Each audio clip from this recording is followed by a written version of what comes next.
Bonjour, vous écoutez Dans quelle étagère, le podcast du vivant qui met en valeur les acteurs d'un monde en transition. Je suis Isabelle Vauconsant, journaliste, et je vous propose une information alternative qui prend son temps, cohérente, fondée et rigoureuse, engagée et ouverte sur des solutions concrètes. Je tends mon micro pour vous parce que ça craint pour la planète. On y va ? Aujourd'hui, Laure Noilhatte, journaliste bifurqueuse, évoque avec moi son livre « Bifurqué par temps incertains » et son expérience de la bifurcation. Bonjour Laure.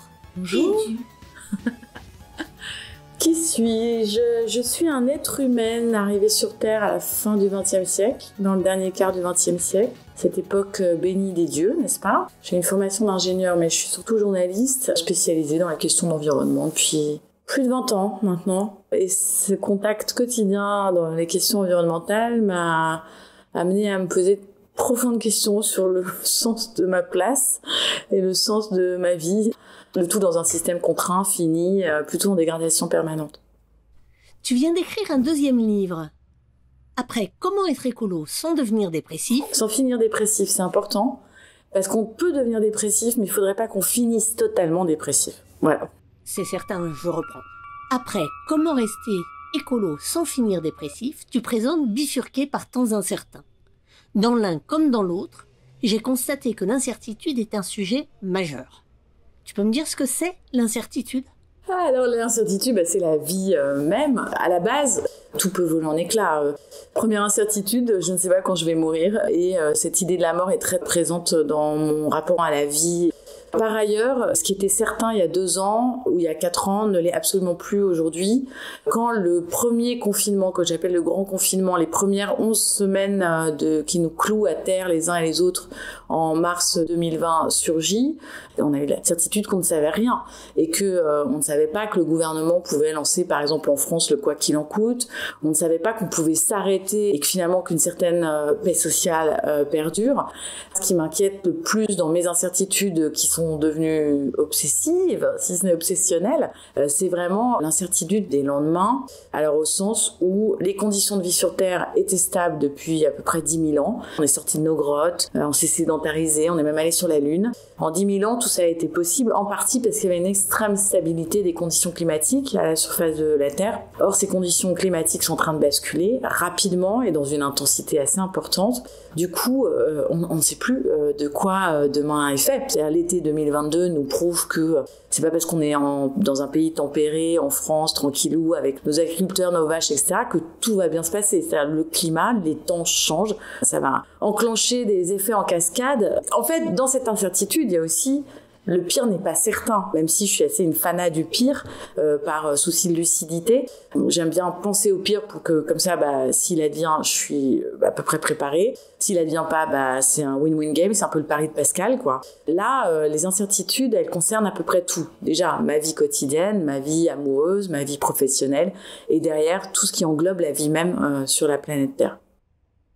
Et à ton avis, ça vaut à la ville comme au champ, en France comme ailleurs ?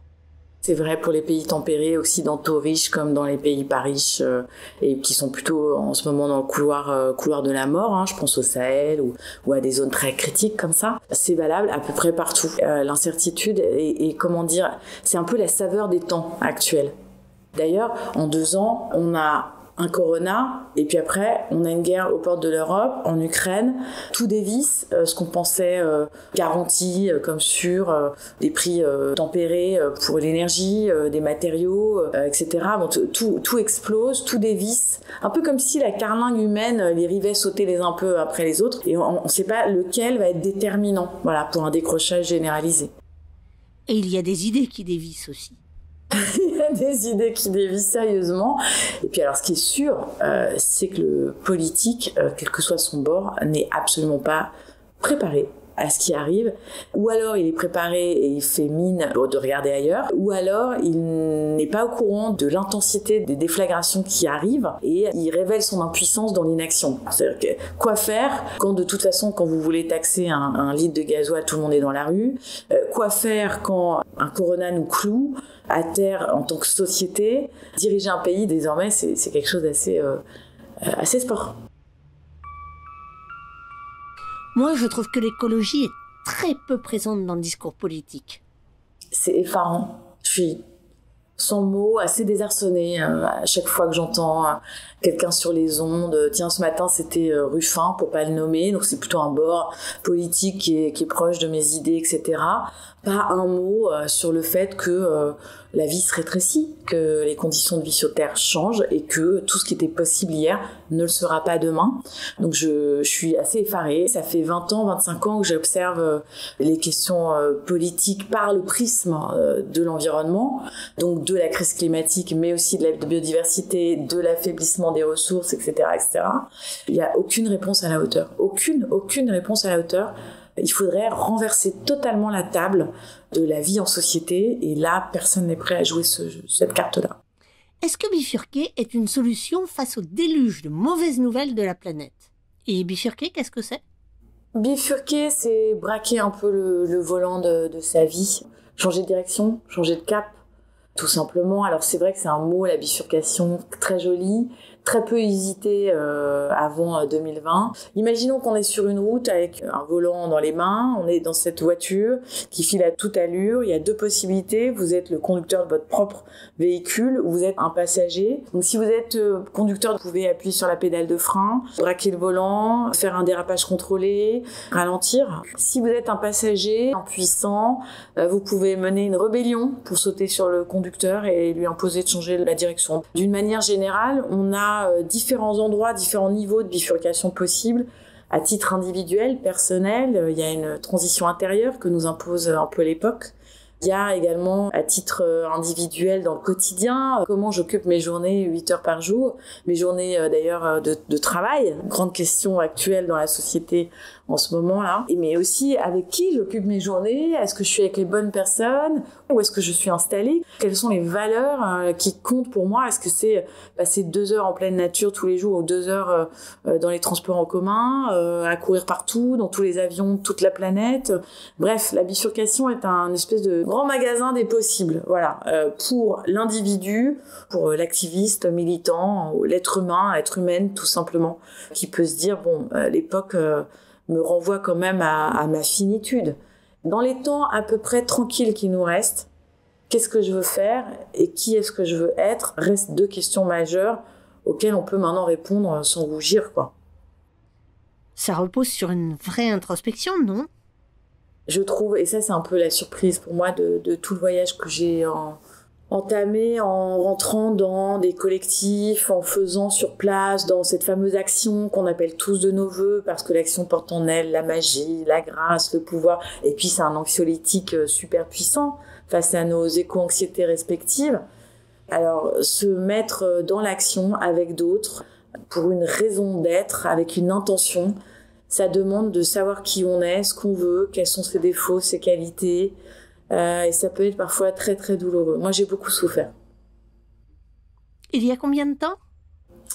C'est pas énorme, ça fait 4 ans, mais 4 ans d'une grande intensité, puisque arrivé à Joigny, moi, en 2018-2019, je démarre un collectif qui s'appelle Renaissance Joigny, inspiré de la fresque de la Renaissance écologique, et non pas du nom du courant donné à la majorité présidentielle désormais, je le précise.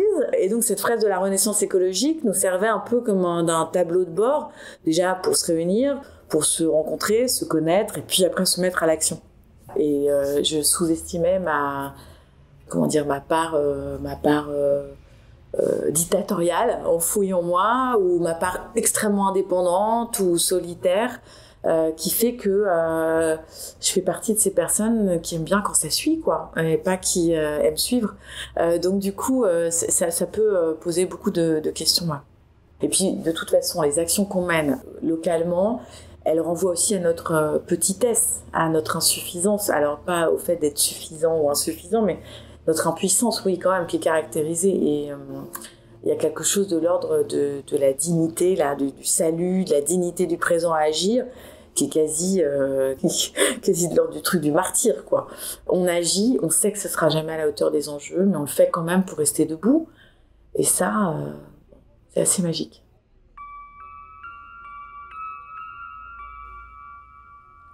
Est-ce qu'on n'a pas toujours bifurqué sans le savoir ? Bien sûr. Bien sûr, la bifurcation, c'est un divorce, c'est une grave maladie, c'est un décès parmi vos proches, c'est un accident de voiture qui vous cloue dans un fauteuil roulant pendant quelques temps, ou plus. Non, franchement, la bifurcation fait partie de la vie humaine, ça c'est sûr. Là, ce sont des bifurcations plutôt choisies, plutôt que subies, et qui ont pour elles de nous amener vers l'essentiel dans les temps qui nous restent, encore une fois, parce que tout ça est très calé. Donc moi, je sais pas, il doit me rester 30 ans de vie sur Terre. Qu'est-ce que je veux faire, où je veux le faire, avec qui? Ça, c'est des questions qui restent très présentes, mais j'imagine que ça a toujours été le cas. Au cours du road trip qui t'a permis d'écrire ce livre, tu as rencontré beaucoup de gens. Y a-t-il des profils types? C'est qu'il y a de tout. Donc je pourrais pas dire... On a très peu de guichets qui recensent le nombre de personnes qui bifurquent. On peut corréler, je sais pas, les chiffres des chambres de notaire qui voient arriver des familles qui achètent des maisons dans tel et tel territoire perdu ou déserté.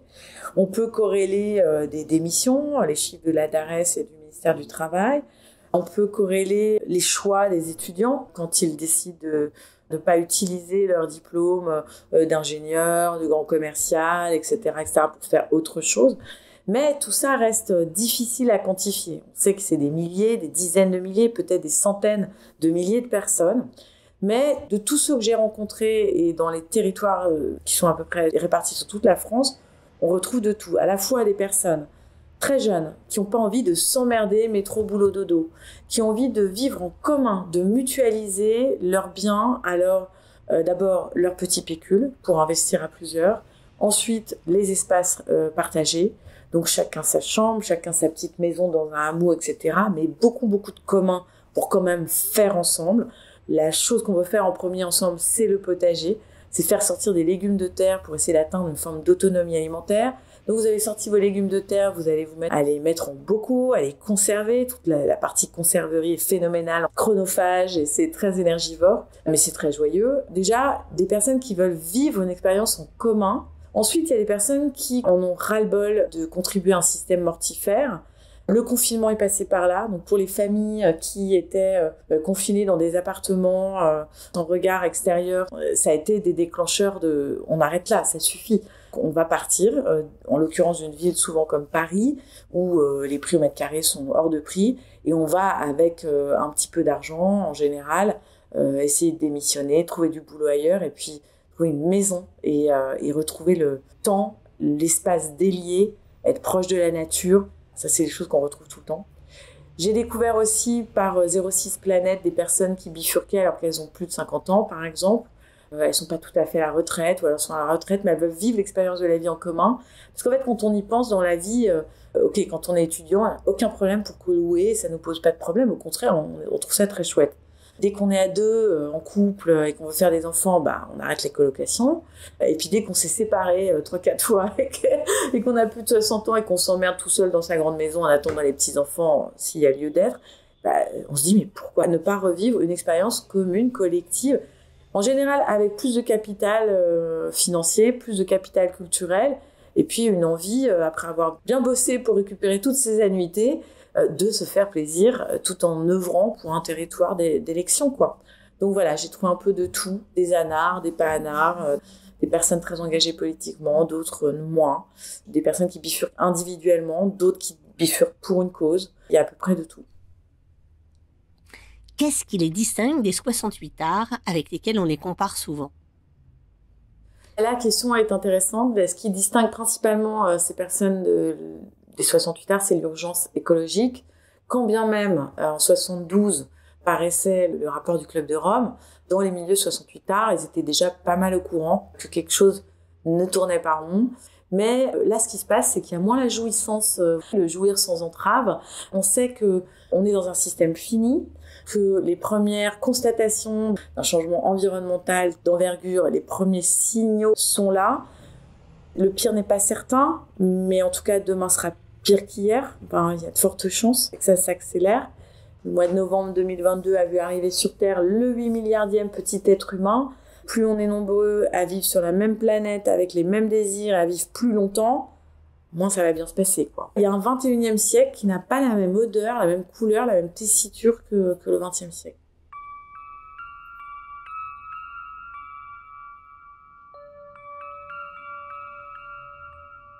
À contrario de 68, je dirais qu'il y a beaucoup de personnes qui bifurquent très bien dans leur basket capitaliste.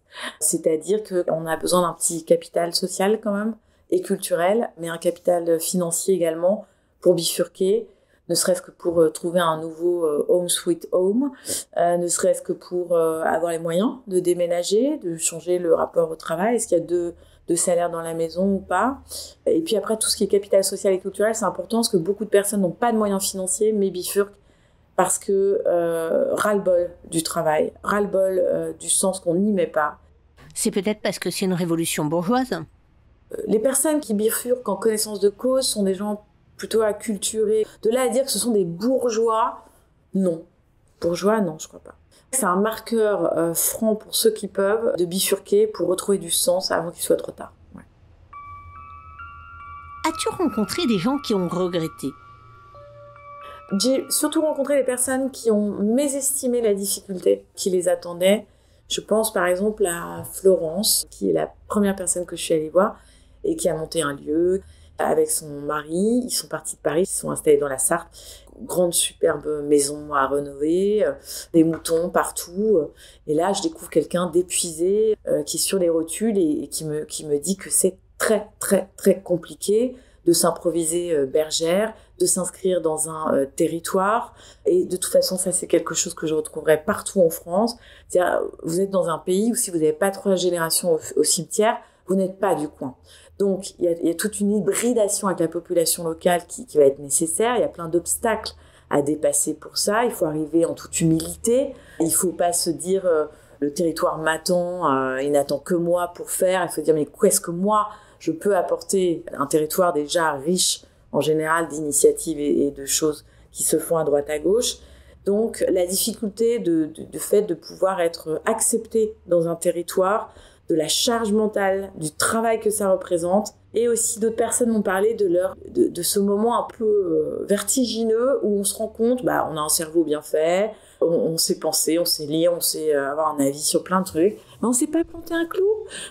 Et là, je le fais vraiment caricatural parce que le clou, c'est vraiment le niveau 0 du bricolage. Mais on ne saura pas brancher les panneaux solaires, on ne sait pas faire pousser une patate.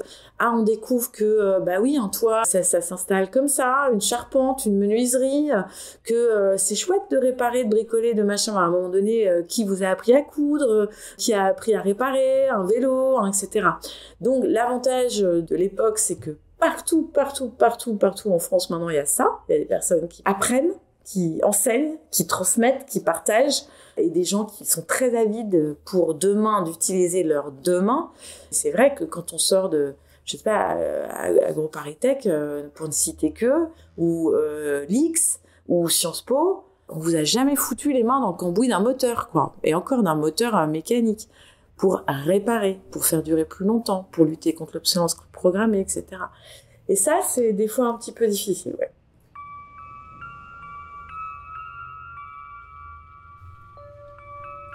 Dans un précédent podcast, Céline, une jeune psychologue bifurqueuse, me racontait à quel point elle avait découvert que son corps n'était pas préparé à la sollicitation de cette vie-là.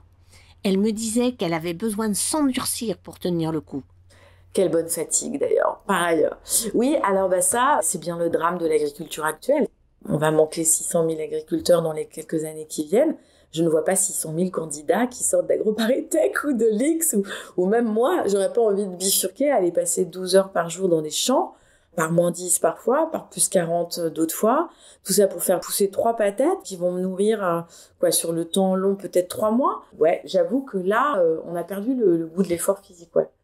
très belle réflexion, et ça raconte aussi toutes les problématiques qu'on va avoir, c'est-à-dire quand on pense qu'il manque 600 000 là, je vais en prendre 600 000 là. Ça va pas marcher comme ça, il va falloir un peu de désir. Et voilà. Former des corps. Et former des corps, ouais, former des corps. Après, j'ai vu des personnes qui se mettent pas la rate au courbouillon non plus, à se lever à 6h et à finir à 22h. Hein.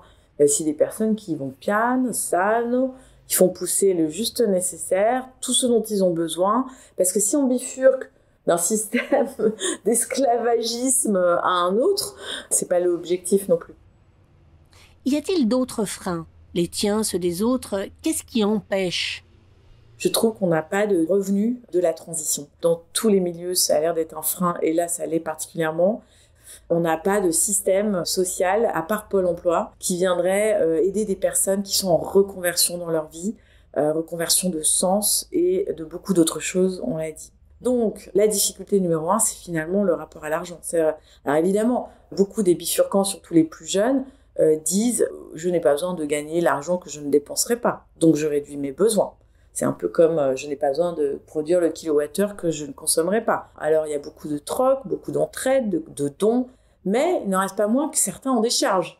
Un loyer, il faut manger, vous avez un minimum. Bon. Et là, on a des gens très très compétents qui se mettent souvent au service de territoire et qui n'ont pas forcément le dispositif actuel qui viendrait estampiller le parcours de la personne comme étant transitionnellement correct ou bon pour la transition. Alors, la transition énergétique, la transition d'économie d'eau, transition humaine et transition potagère. Hein. Il y a différentes transitions possibles. On a très peu de systèmes pérennes. Et pourtant, un dispositif existe qui s'appelle le revenu de la transition écologique. On aurait pu, au moment où on discutait de la modification du régime d'assurance chômage, en discuter et faire entrer de nouvelles grilles, de nouvelles lignes de budget dans ce dispositif, parce qu'il y a beaucoup de gens qui sont au chômage et qui sont en train de se créer des petites activités, je sais pas, la livraison du dernier kilomètre, celui qui veut faire du repair café ou qui veut mettre un atelier de réparation, de recyclage, etc. Ça, c'est des économies très fragiles. Vous avez toujours un emploi aidé, mais c'est de la subvention qui tient pas la route. Donc, je sais pas trop, la première difficulté serait celle-là. Et après, pour moi, la difficulté principale, c'est la transition intérieure, que j'évoquais un petit peu tout à l'heure. Quelle personne nous sommes? Là, en ce moment, en 2023, ça va, c'est pas trop dur. On n'est pas à Kiev en 2022. On n'est pas en système ultra dégradé, ultra critique. Moi, je sais pas quelle personne je serais en tant que critique, en fait. Ou alors celle que je vois déjà en tant non critique, elle est très généreuse, elle peut donner toutes ces informations et en même temps, elle a du mal à coopérer complètement avec d'autres, à se fondre dans un collectif. Ça, c'est des questions qu'on se pose rarement. J'aborde finalement la question du putain de facteur humain, le fameux PFH. Pas un transitionneur, pas un écolieu, pas un tiers-lieu, pas une association sur le terrain n'a d'excellentes histoires terrifiantes de PFH dans sa besace. Tout le monde, partout, a rencontré ce truc-là. Et du coup, ça en dit long sur comment est-ce qu'on partage notre gouvernance, comment est-ce qu'on fait jouer l'intelligence collective plutôt que le moi-je, comment je dois à la fois parler en mon jeu et garder ma souveraineté, mais en même temps écouter les autres en toute bienveillance et même en écoute profonde comme le préconise la communication non violente. Bref, on a non seulement des formations à faire pour aller potager et installer nos panneaux photovoltaïques, mais aussi pour devenir des meilleurs coopérateurs, des meilleurs apprenants. Et ça, c'est une grande difficulté que sous-estiment beaucoup de gens qui pensent que ils sont géniaux, mais ça passe pas toujours. Y a-t-il des deuils à faire? Le deuil du XXe siècle déjà, oui, où tout était possible. Just do it, yes we can, ça c'est un sacré deuil qu'on doit faire. Et là, on est pile dans cet entre-deux. Le vieux monde, on voit à peu près qu'il est en train de s'essouffler, même s'il est encore tenace. Hein. Et puis, le nouveau monde qu'on voudrait voir advenir, il est compliqué, il est pénible, on est fatigable dans cette nouvelle transition, dans cet entre-deux, dans cet espace où naissent les monstres, comme dit Gramsci. Qu'est-ce qui va surgir? Le deuil numéro 1, de toute façon, c'est le deuil de l'hubris. Je veux tout de suite, maintenant, et de manière impérieuse, parce que j'ai les moyens de les avoir. L'hubris de la société de consommation, on se fait tous avoir, hein, d'ailleurs, mais on se fait moins avoir dans les campagnes. La société de consommation, elle a besoin d'un truc. À raison de 7000 messages par jour, c'est la publicité. Et cette publicité, dans les campagnes, j'en vois quasiment pas. Par ailleurs, il y a très peu de magasins qui s'enchaînent, magasins de vêtements, de baskets, de bijoux, de chemises, de pulls. On n'est pas sollicité, on a cette charge mentale en moins, c'est-à-dire à lutter contre l'attrait d'un truc neuf, l'attrait d'un achat plaisir qu'on a tous connu à un moment donné.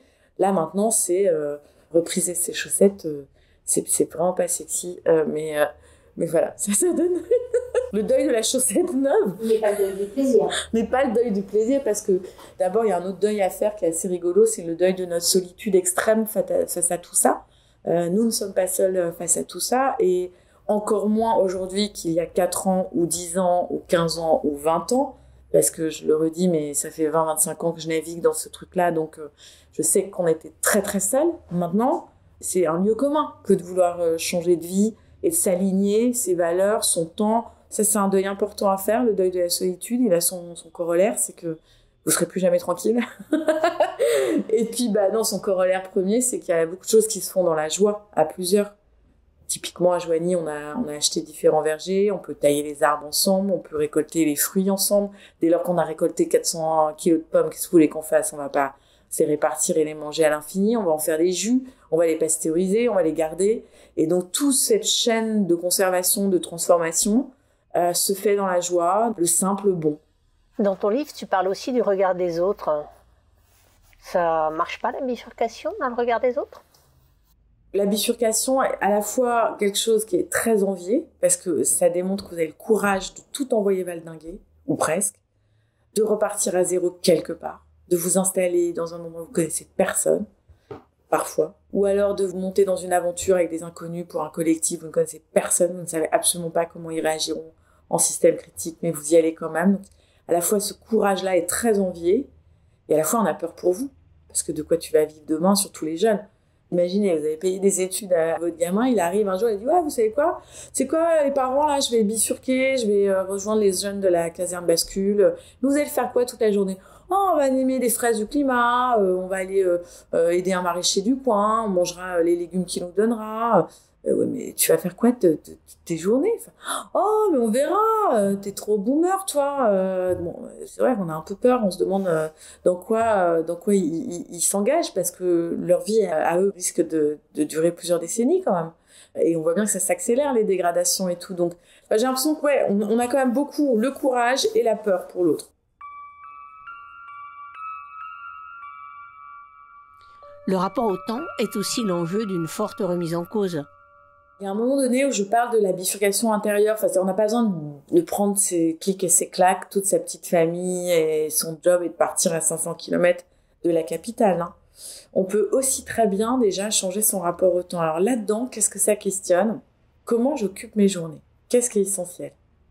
C'est les réseaux sociaux, c'est mon secrétariat, c'est d'être à peu près sur tous les fronts, ou c'est de respirer, de faire moi-même, de reprendre le pouvoir sur le temps.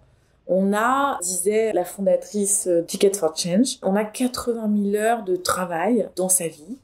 Qu'est-ce qu'on fait de ces 80 000 heures? On peut commencer comme ça. Je conseille à tout le monde d'aller écouter le cours sur le temps d'Étienne Klein, l'astrophysicien, parce que ça renverse totalement notre perception du temps. On pense qu'elle est vraiment linéaire, elle va que dans un sens. La flèche du temps va effectivement que dans un sens, mais le temps est différent.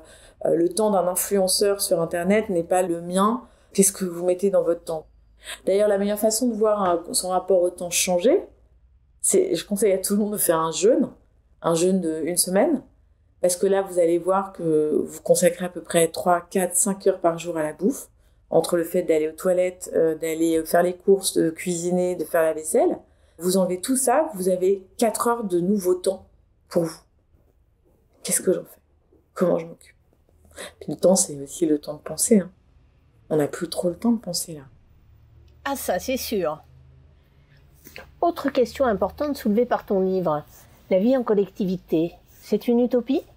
C'est l'utopie nécessaire du siècle. Pourquoi? Si on est d'accord sur le constat que les temps critiques sont devant nous, d'accord, que le monde se dégrade, que tous les services disponibles pour tous à bas coût risquent de disparaître, ou en tout cas d'être plus chers, pas à bas coût et plus pour tous, on va rentrer dans une zone critique. Dans cette zone critique, il vaut mieux être à plusieurs. Le plusieurs, c'est quoi? C'est un collectif, mais sous quelle forme? il y a le collectif où on vit ensemble, il y a le collectif, l'association au bout de ma rue, il y a le collectif dans la famille, dans la maison, puis il y a le collectif au sens de mon entreprise, par exemple. Mais si on parle du collectif militant, associatif, local, qui essaye de développer des initiatives pour acculturer sa population, alors là, oui, c'est une utopie nécessaire. Est-ce que quand on bifurque, on se sent à la hauteur de l'urgence écologique ? Alors jamais. On s'arrête tout de suite. Faut qu'on ait juste des désirs à peu près modestes, aucune attente mirobolante. Parce que si vous partez en vous disant, bon, nous, on a une ville de 10 000 habitants, il faut qu'on soit autonome alimentairement en 2025 ou en 2033.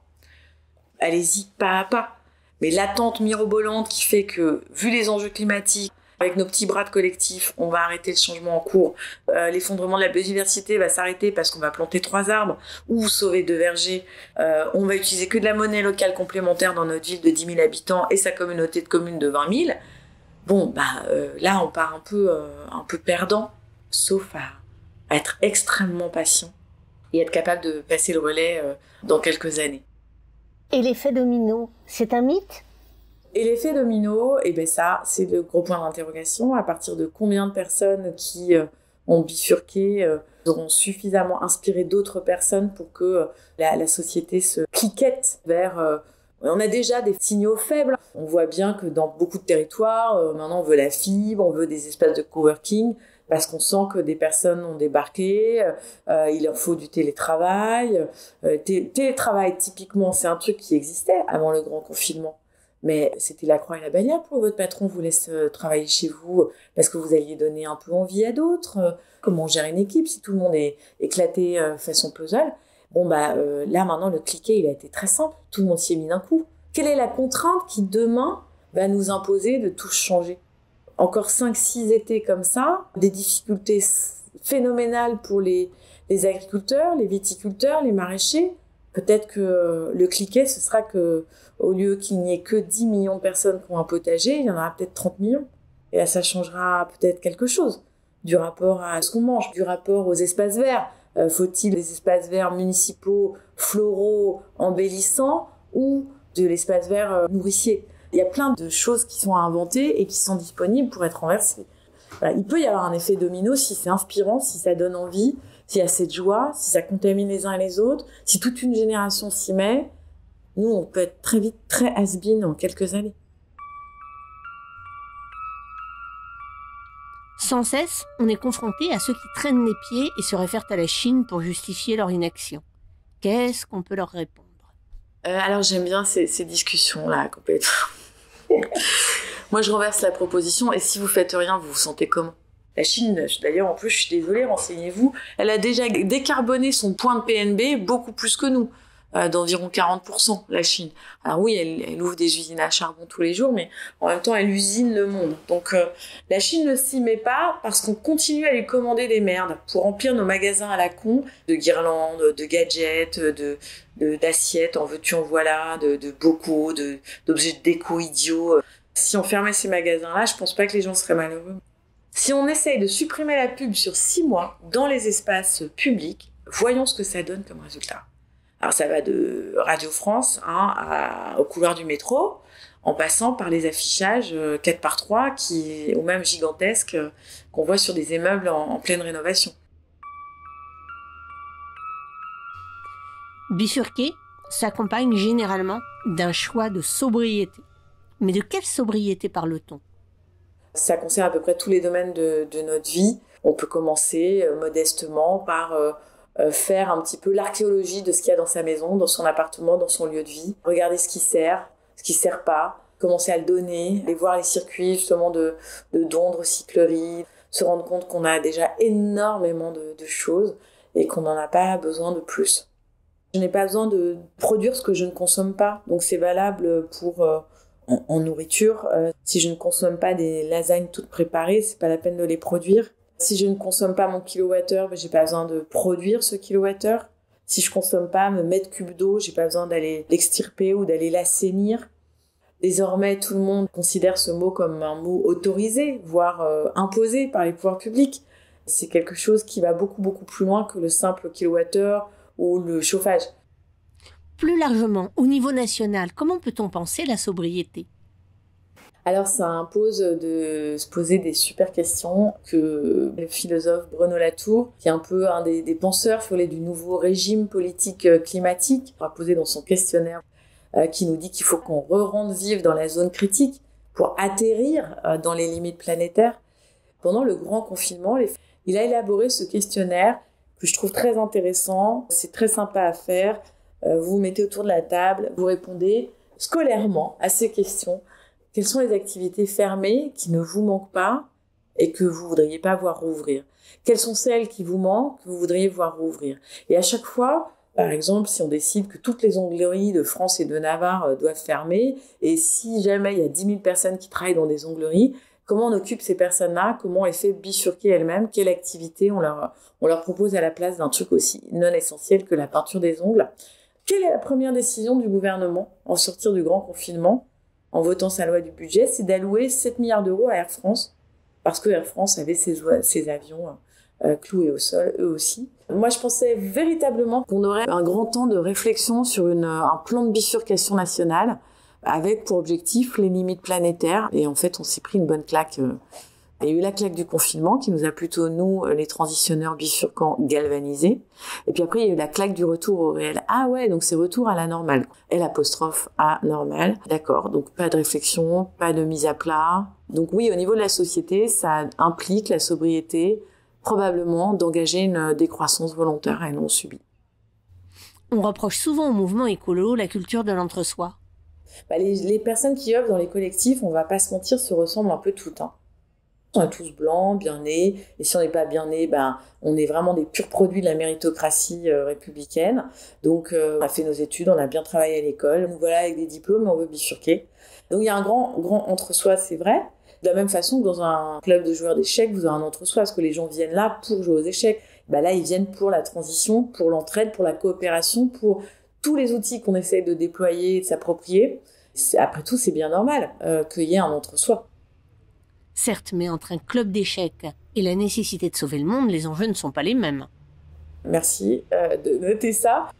Il y a toujours ce Graal dans l'écologie politique ou associative, en tout cas d'essayer d'aller vers les populations défavorisées pour leur amener cette fameuse écologie qui serait hors de prix, leur montrer que c'est du bon sens, leur montrer que la fin du gaspillage, la fin de l'hubris, c'est plus de pouvoir d'achat, c'est aussi plus de bien et de résilience dans le coin. On n'y arrive vraiment pas toujours, c'est assez compliqué. On fait ce qu'on peut là où on est. Si déjà on arrive à être inspirant soi-même, derrière ça ne peut que fonctionner. Finalement, c'est un métier. Il faudrait recruter des éducateurs de rue. Il faudrait les recruter en masse et surtout les former aux enjeux environnementaux. Ça fait un nouveau job. Éducateur de rue éco-friendly. C'est un peu un angle mort, l'écologie, dans l'éducation populaire et dans l'éducation tout court, c'est vrai. Et on voit de plus en plus de personnes paupérisées dont l'objectif n'est pas de manger une pomme bio. Déjà, c'est de manger une pomme. Puis après, on verra. Que voudrais-tu que les lectrices et les lecteurs retiennent de ton livre ?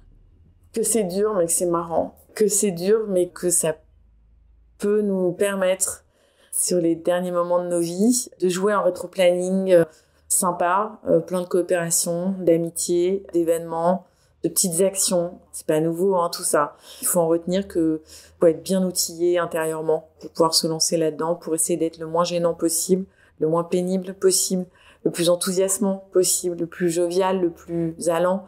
Donc bien travailler sur soi aussi, savoir qui on est.